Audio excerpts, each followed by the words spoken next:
Welcome to Thrifty Garage. My name is Carson, and today I'm going to do another episode in my How to Start a Business series.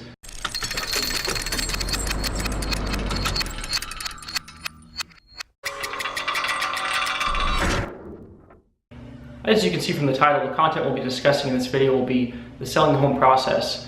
A big portion of our starting a business is in selling our home.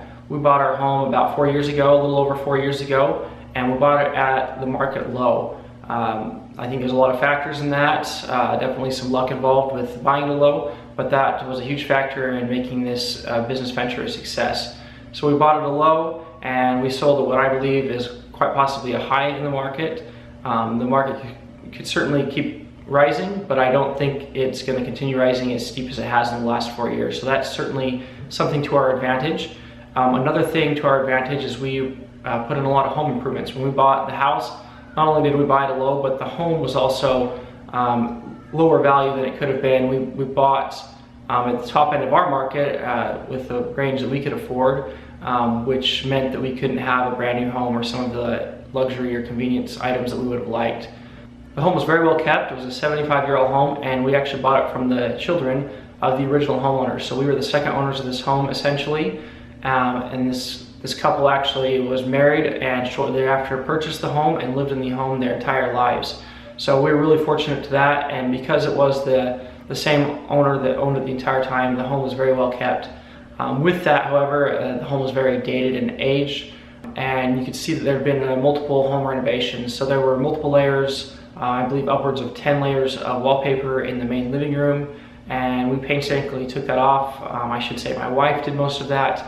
But we went through most of the rooms in the house and cleaned them up and updated them. Throughout the 4 years we lived there, but especially the last month of ownership, we really kicked into the high gear and we're working nonstop. We took 2, 3, or 4 day weekends and really pushed hard. We ended up tiling the entire hallway and kitchen and the upstairs. We hired it out, we carpeted the basement.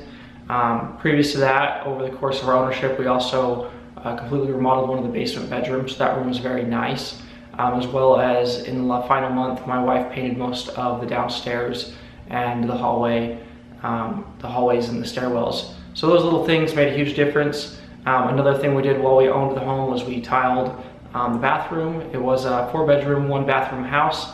We tiled the bathroom and installed a new vanity and a new toilet, and that really cleaned up the old house. So we did our best to kind of dress it up, make it look nice, make it look clean and presentable to people looking through the house.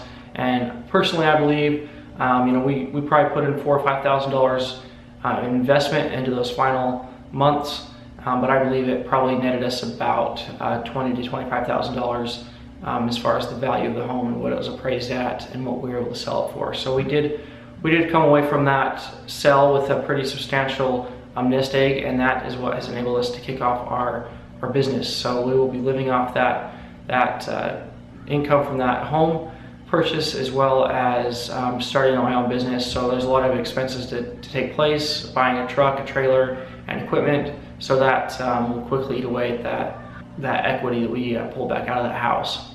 We really feel blessed and fortunate that we were able to buy the home when we did and sell the home when we did, and that we were able to put all the home improvements we did into that home. Some of the things with the sale of this home got a little bit sticky, stickier than I would have liked. When we purchased the home, it was pretty flawless. A few negotiations and back and forth with the children of the previous owner, but it was essentially their inheritance money, so they were glad to accept that money and be on their way. However, the owners that bought the home from us made some things a little bit difficult. There were a few warranty repairs that they wanted performed, and they ended up rolling that into their escrow and taking care of that on their own, and that did not affect our sell price, so we're thankful for that. I guess the biggest thing that was a negotiation thing was we were back and forth.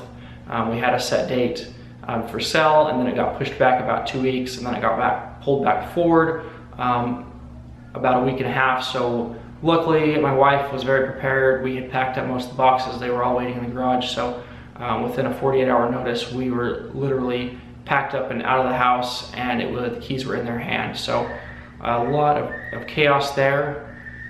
Another part of the process of selling was hiring a real estate agent.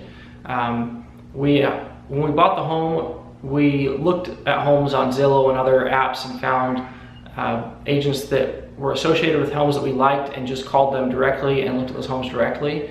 And then we ended up finding a real estate agent to buy our home with. But when we sold the home, we wanted to interview real estate agents.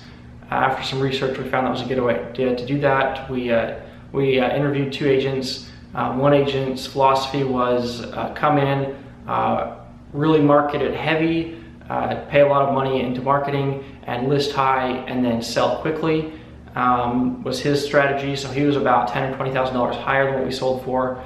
And then the other agent wanted to come in and go super low, just and offload it super quickly. And both of the agents we just didn't really feel comfortable with. We didn't have a relationship with them, and we didn't really like their strategies. When we brought our previous agent from the purchase of the home in, he actually came in right in the middle of the two. His price was right where we ended up selling the home. We actually sold for a couple $1,000s more because the new owners actually offered over list price. So we were glad to have that happen as well. But our agent, we knew, we had a relationship, we felt comfortable with him. So we ended up deciding to go with him in addition to just the input we had from those other 2 agents. Hopefully these are able to come across well and provide some good value to those that are hoping to experience something similar to what we're doing. So that's a wrap on this video. Thanks for watching Thrifty Garage. Please like, comment, and subscribe.